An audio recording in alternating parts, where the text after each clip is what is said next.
Hello बच्चों। हमारा प्रश्न दिया हुआ है, निम्न ईथरों में से कौन सा गर्म सांद्र HI के साथ अभिक्रित करने पर मेथिल अल्कोहल देगा। ठीक है।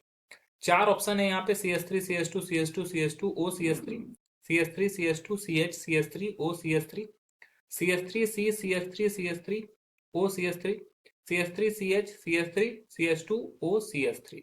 तो ईथर के बारे में पहले यहाँ पे अगर मुख्य अवधारणा को समझें तो मुख्य अवधारणा में हमें समझना है कि पहले ईथर क्या होता है। तो ईथर एक तरह का क्रियाशील समूह है। ठीक है। जो कि इस तरीका से होता है, O बीच में रहते हैं और R R डैश एक दूसरे के दोनों तरफ जुड़े रह सकते हैं। ठीक है। अब यहां पर ये क्या कर रहा है कि गर्म HI के साथ अभिकृत होता है। तो अभिकृत होने का मतलब है कि अभिकृत कहां पर होगा, ये हम लोग को जानना जरूरी है। तो जब 3 डिग्री कार्बन सबसे अधिक रूप से अभिकृत होता है, फिर 2 डिग्री कार्बन, और सबसे कम जो होता है वो 1 डिग्री कार्बन अभिकृत होता है। ठीक है। तो अभिक्रिया जब करेगा तो यहां पर क्या बना रहा है, मेथिल अल्कोहल। मेथिल अल्कोहल का मतलब हो गया CH3OH। ये प्रोडक्ट बनना चाहिए।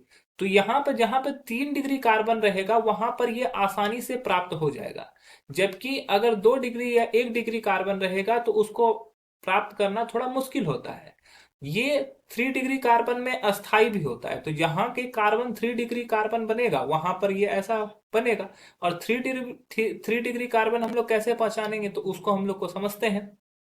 जब एक किसी कार्बन पे 3 अन्य कार्बन ग्रुप जुड़े हो तो उसको 3 डिग्री कार्बन बोलते हैं। जैसे यहां पर ऑप्शन ए में हमारे पास दिया हुआ है CH3 CH2 CH2 CH2। यहां पर हमारे पास है O जो कि 2 लोन पेयर के साथ है, और CH3। जब यहां पर रिएक्शन होगा HI के साथ तो ये HI के साथ कुछ यहां पर ब्रेक करेगा। ठीक है। तो यहां पर ऑक्सीजन देखो कितने डिग्री कार्बन के साथ ब्रेक कर रहा है, तो ये 1 डिग्री कार्बन है, क्योंकि ये कार्बन सिर्फ एक ही कार्बन से इधर जुड़ा हुआ है। तो जब ये 1 डिग्री कार्बन से जुड़ेगा तो ये इस तरह से रिएक्शन यहां पर अस्थाई नहीं होगा। ठीक है। अब दूसरा ऑप्शन बी में अगर हम लोग देख लें तो ये दिया हुआ है CH3 CH2 CH CH3, फिर यहां पर O है और यहां पर CH3 है। जब ये HI से रिएक्शन करेगा तो यहां पर से ये बॉन्ड ब्रेक करेगा। जब यहां पे देखोगे तो ये कार्बन क्या है, ये कार्बन जो है 2 डिग्री कार्बन है। 2 डिग्री कार्बन कैसे हो गया कि ये कार्बन 2 अन्य कार्बन ग्रुप से ऐसे करके जुड़ा हुआ है, एक ये वाला से और एक इस वाले से। तो यहाँ पे टू डिग्री कार्बन है। ठीक है। अब हम लोग बात करते हैं सी की, ऑप्शन सी की, क्योंकि हम लोग को 3 डिग्री कार्बन देखना है।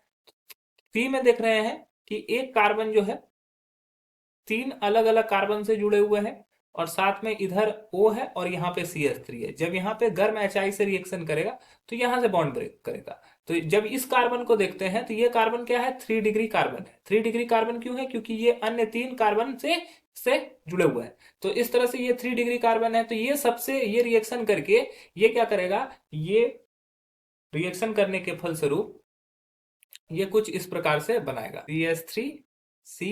CH3 और इस तरफ में हमारे साथ जुड़ जाएगा I, और दूसरी तरफ में क्या हो जाएगा, ये साथ में बन जाएगा CH3OH। तो यही तो मुझे प्राप्त करना था। ठीक है। तो ये हमें प्राप्त हो गया। ठीक है। तो ऑप्शन सी जो है हमारा सही हो जाएगा, क्योंकि 3 डिग्री कार्बन भी है और वहां पर हमें मिथेनॉल प्राप्त भी होता है। और चौथा नंबर डी में ऑप्शन में देखेंगे तो जब बॉन्ड ब्रेक करेगा तो कुछ बॉन्ड यहां से ब्रेक करेगा, और इस कार्बन जो ये कार्बन देखेंगे, ये कार्बन जो होगा 1 डिग्री कार्बन है। तो 1 डिग्री कार्बन पर ये अस्थायित्व नहीं प्रदान करेगा इसको। तो ऑप्शन सी जो होगा हमारा सही उत्तर होगा। आशा है कि आपको समझ में आया होगा। धन्यवाद।